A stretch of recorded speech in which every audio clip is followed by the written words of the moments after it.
Bonjour. Nous disions que l'auteur de ces chantiers de la théologie kimbanguiste voyait les choses autrement que les chercheurs qui ont présenté le kimbanguisme comme un mouvement religieux indépendant, messianique et énothéiste.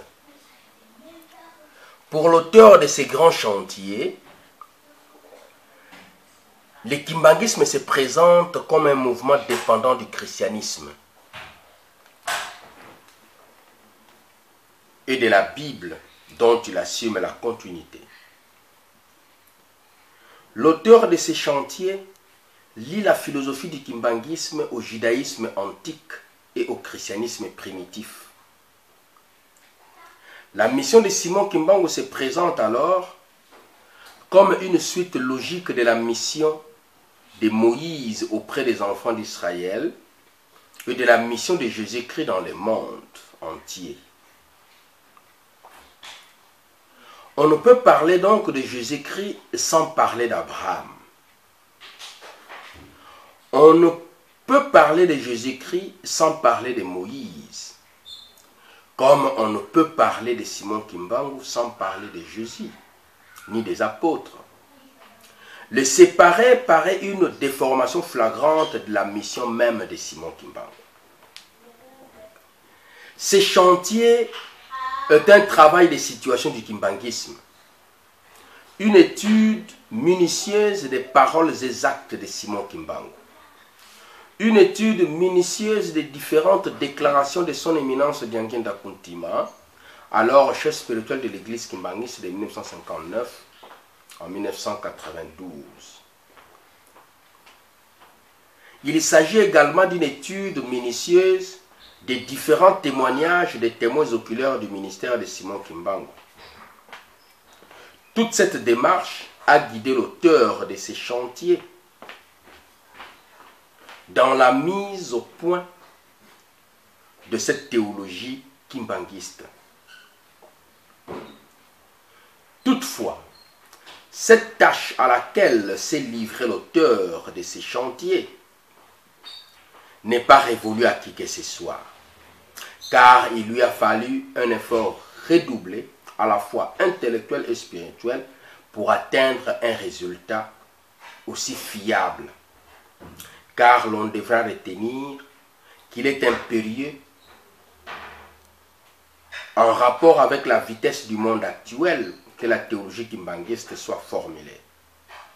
Que les discours kimbanguistes se régulent de façon à garantir son efficacité. Le développement spectaculaire des formations théologiques, une soumission à l'analyse philosophique, littéraire et historique, des participations directes, des contacts et des échanges personnels au cours des rencontres internationales et interprofessionnelles permettent d'être plus proches dans les méthodes de travail et dans les conceptions générales. Ces chantiers, nous vous les recommandons pour une intelligence soutenue de la présence de Dieu parmi les hommes. Le kimbanguisme, nous disions, il faut l'apprendre. Ça s'approfondit. Pour les comprendre, il faut être affranchi. Affranchi, bien sûr, de ces accros confessionnels. Il faut également s'affranchir de ce kimbanguisme qui a été conçu en période coloniale d'évangélisation d'Afrique, révolutionnaire. Car en cette période de colonisation, les Africains étaient brimés, étaient maintenus dans la pauvreté, dans la misère.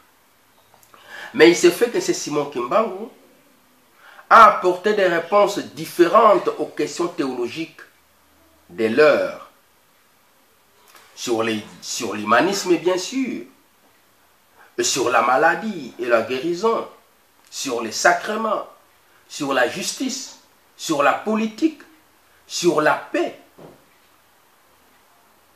Simon Kimbangu est à Paris à une période historique particulière pour présenter un enseignement chrétien à un peuple brimé, pauvre et misérable, à côté des missionnaires chrétiens également, mais auteurs de ces mêmes brimades, auteurs de cette même pauvreté, auteurs de cette même misère du peuple ou des peuples qu'ils étaient en train d'évangéliser.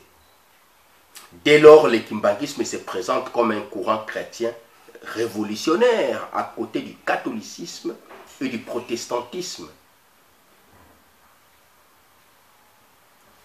D'où il y a des raisons qu'on lui accepte cette étiquette d'église. Le kimbanguisme n'étant pas seulement une idéologie, son étiquette église devra être valorisée et exprimée. Cette étiquette d'église n'est pas une invention kimbanguiste, mais elle est de Jésus-Christ en Matthieu 16 et en Matthieu 18. Simon Kimbangu, qui a opéré au nom de Jésus-Christ, s'est réclamé haut et fort l'envoyé de notre Seigneur Jésus-Christ pour paître son peuple devenu infidèle. Tel a même été le terme de sa vocation. Ainsi, l'expérience d'un langage commun avec toutes les communautés se réclamant cette étiquette s'est alors naturellement imposée en même temps dans un très large public, se faisant ainsi les besoins d'édition répondant aux exigences scientifiques de l'heure. L'universalisation donc des enseignements sur Simon Kimbangu et de l'Église portant son nom, la vulgarisation même des actes et paroles de ce Simon Kimbangu, la continuité de la mission salvifique, son éternité, sa personnalisation, voire l'incarnation du Saint-Esprit. Et tous ces thèmes méritent donc une attention particulière. Il est vrai que l'effervescence des mouvements évangéliques, d'éveil spirituel, a constitué un clivage dans l'acceptation des messages kimbanguistes. Le fanatisme, bien sûr, la limite d'appréhension, le défaut du langage approprié et la non-exploitation de la révélation continue et bien d'autres aspects ont été des vices à stigmatiser pour l'épanouissement de l'œuvre de Dieu.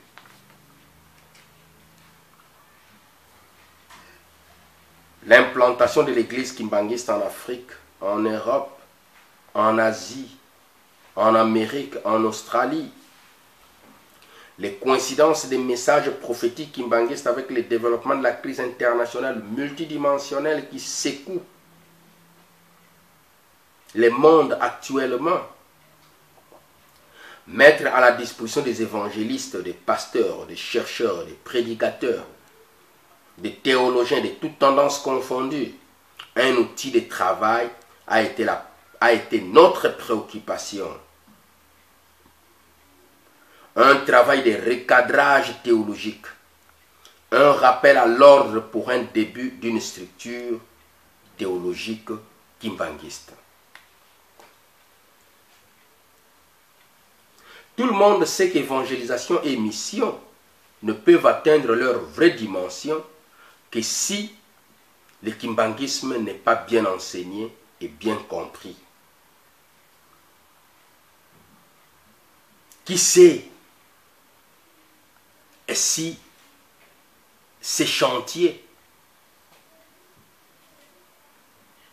que nous sommes en train de réaliser ne soient pas un signe révolutionnaire en théologie.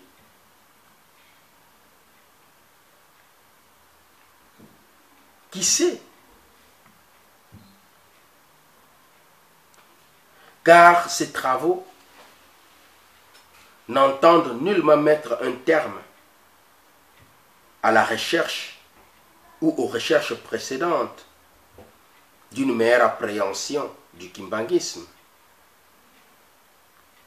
Pas plus qu'ils ne visent à éliminer les recherches précédentes.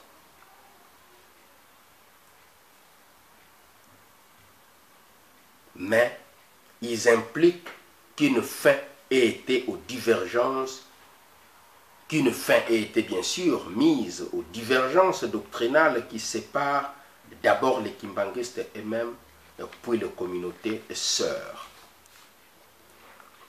Nul n'ignore que la théologie est une science qui se veut structurée. Dans ces cas, elle se révèle comme un combat contre les piétismes, contre les fanatismes, contre l'utopisme. Elle revêt donc double mission: expliquer la foi, aider l'Église à se préparer des faits temporaires et défendre l'Église et Dieu contre les attaques, en même temps dénoncer les abus qu'on constate dans l'Église. S'inscrire donc dans cette mission exige un certain dépassement, une certaine abnégation pour sortir de soi et aller à la rencontre du vrai.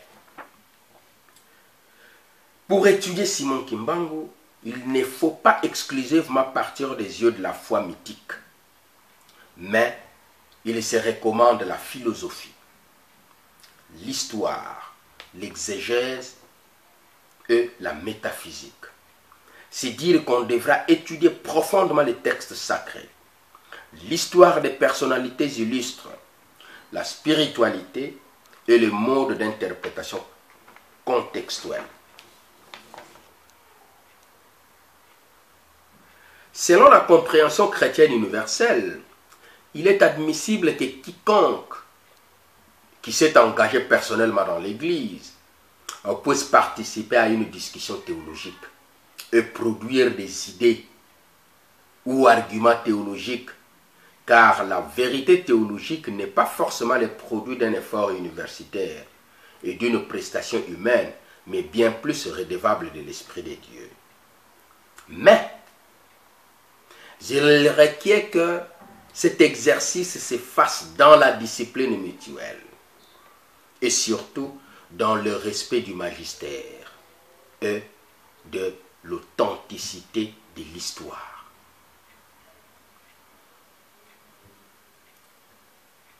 Qu'on ne déforme pas les déclarations des grands penseurs ou des grands faiseurs de doctrine, qu'on ne déforme pas l'histoire, qu'on respecte les spécialités d'un chacun pour que la science soit bien faite. D'une façon générale, la théologie intervient pour ramener les hommes à la révélation principale, car Dieu se révèle. Mais quand la société le reçoit, elle le reçoit diversement et crée en conséquence des révélations dites secondaires qu'il faut toujours réguler en rapport avec la révélation principale.